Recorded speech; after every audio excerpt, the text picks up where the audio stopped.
Hey, this is Cameron, and welcome to the reaction log. Whoa! My hands are shaking for this one a little bit. Yeah, you guys know the deal. What am I? I'm a classical guitarist. Listen to me play.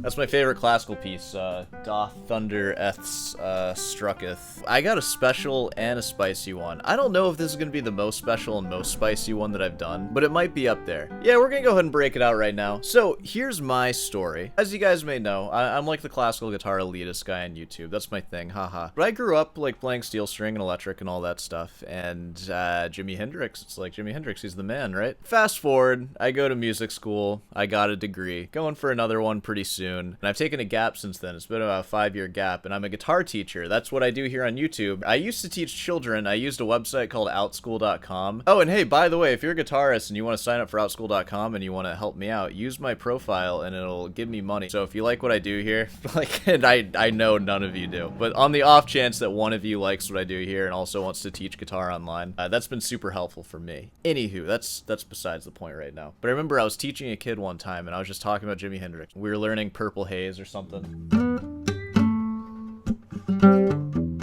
We're going through that song, right? And man, those are some dark times too. I was teaching a kid how to play rock music. I never do that anymore. I only teach classical guitar. But I was doing that and I was like, yeah, Jimi Hendrix, he was like the man. What's his most famous solo? I don't know, probably the national anthem. And keep in mind, I hadn't watched this national anthem since I was a kid, probably. I pull up this song and I just start playing it. And I'm searching around like this and I'm just hearing like a lot of noise. And it's just like, okay, like he finally got to the melody and it sounds awful, and then like, and I'm just like looking at this and it's like, what? And it's me, a guitar player, and my student, somebody I'm teaching guitar, and we're both watching this and just like, this kind of like, this is like one of the greatest players on earth. Like, I was in a situation where I was trying to find the good part. I was clicking around everywhere. There was no good part. And that's what I remember. And then I just like turned it off. I was like, all right, never mind. The song's good though. Yeah, I'm casting stones here today. Be sure to leave a comment about this one. Let's see what we can glean from Jimi Hendrix, the greatest guitarist on earth. Let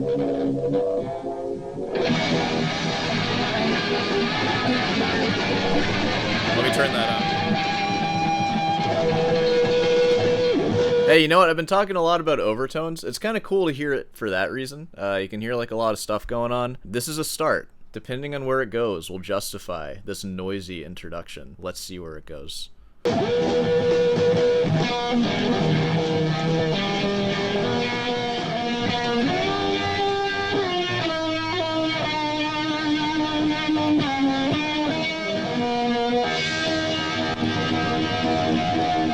So what we have here, we're just kind of going through the melody, right? It's noisy. It's definitely noisy. Nothing like egregious or anything. I mean, let's keep going.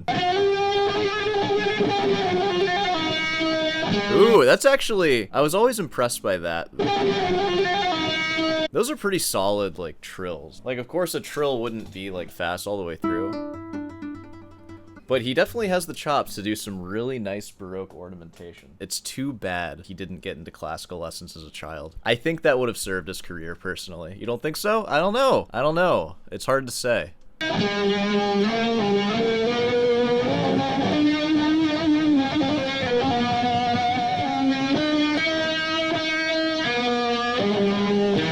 Hey, and you know what? My whole purpose here is dogging on it. There's a lot of things I like about it. So far, everything that's being played is pretty sonically interesting. Like, I'm hearing a lot of, like, overtones and all these different harmonies that are only possible through, like, the amp just, like, going kind of nuts for a little bit. And it's being funneled and controlled in a way that's pretty intentional so far. I hate what I'm saying right now. I feel like I'm complimenting it. So there's a lot of good. Plus his, like, trill control. Okay, I like it so far. When is the national anthem written? Is that classical music? Hold on.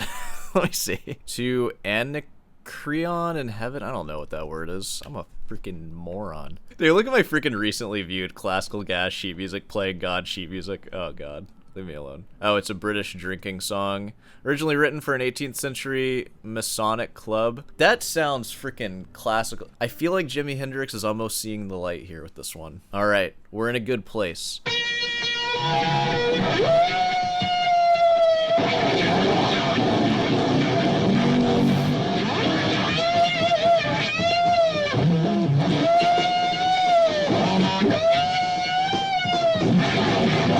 looking at it for what it is, it's a bunch of noise. All music is, by the way. But it's hard not to draw conclusions about it being sort of like a tortured noise, right? And especially like around this time when it was being played. Seems like it has some meaning behind it, meaning that I'm not eloquent enough to ever describe. But looking at it for what it is, as a classical snob, it's just a bunch of noise, bro.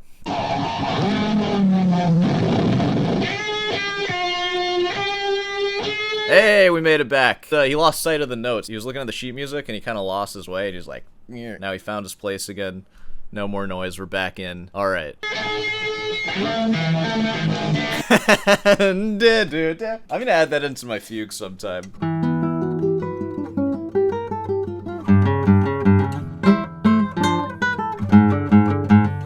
That's a really nice effect.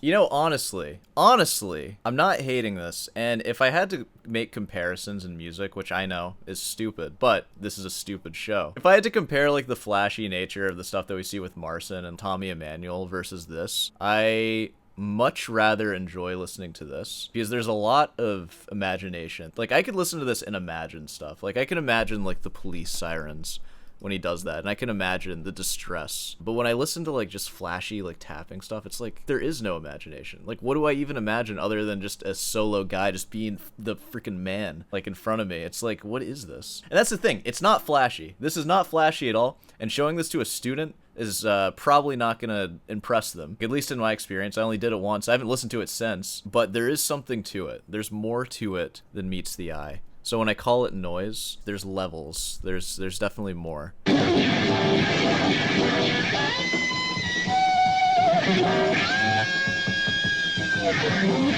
I bet if you were like tripping at Woodstock listening to this, you would have been freaking out. Do you imagine that? I bet a lot of you were there. Hey, post a comment if you were there.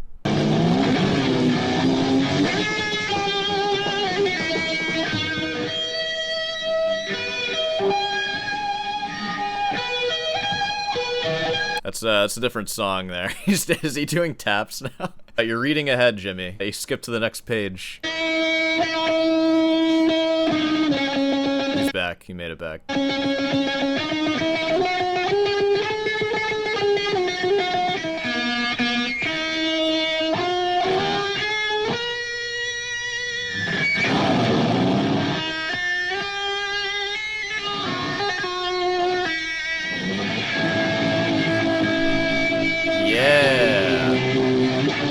Yeah, he did a Mario ending on that.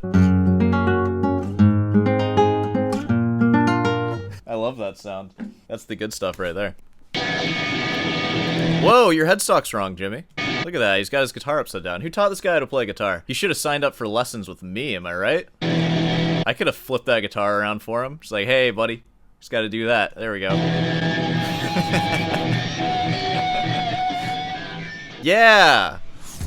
Whoa, what is this? Oh god, okay, hold on, let me get out of this. Alright, so what did we gather from that? I was going into it thinking that it was gonna suck, because that was my memory of it. And of course, there's a few ways that we can look at it. Like, it's easy to look at that and just say, like, oh, it's a bunch of noise. It's the same thing with looking at a bunch of paint splatter that vaguely resembles something in a museum, and you're like, how did this thing get in here? I could do this, right? But no, you probably couldn't. And there's more to it than meets the eye. I will definitely concede to that. He's taking the national anthem, and he's filling it with a lot of noise, and guiding it in ways that evoke some kind of imagery. Like, you know, for all of us it's different, I'm sure, but I think it's hard to deny that it is invoking something. And it was during a time in recent American history that, you know, was like, that was a way to feel about it. If I'm looking at it as a classical snob, it's just a bunch of noise, who cares? If I'm looking at it as like an actual human being, it's like, yeah, there's something special there. I'm not going to show it to my students to impress them, unless they're like kind of smart. So, you know, keep that in mind if you're one of my students and you never see this. It's because no, I'm just kidding. This isn't related to anything we'll ever work on, but that's the reason why. But yeah, there's something to it, and I think we can pretty much just leave it at that. I think we all knew that I need to dig a little deeper on this one. I can't just make fun of it like I usually do. That's what we got.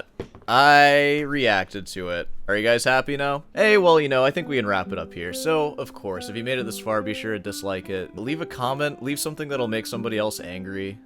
So that they reply to it. It gets me more engagement. I think these reaction videos are a real special thing, and it's fun to make them, and I'm glad that they're getting so much engagement, and it seems like a lot of you enjoy them. So, you know, I'm gonna keep making them. And also check out the practice logs in between if you want to watch me try to piddle through my music that I'm working on. And also just talk to you about general stuff, general guitar inspiration. Of course, if you want some guitar lessons, classical guitar lessons, feel free to send me an email. And, head on down over to Rootin's Delight for some merch. I'm not wearing it. It's in the wash still. I haven't done my laundry in like weeks. Alright, I'll see you in the next one.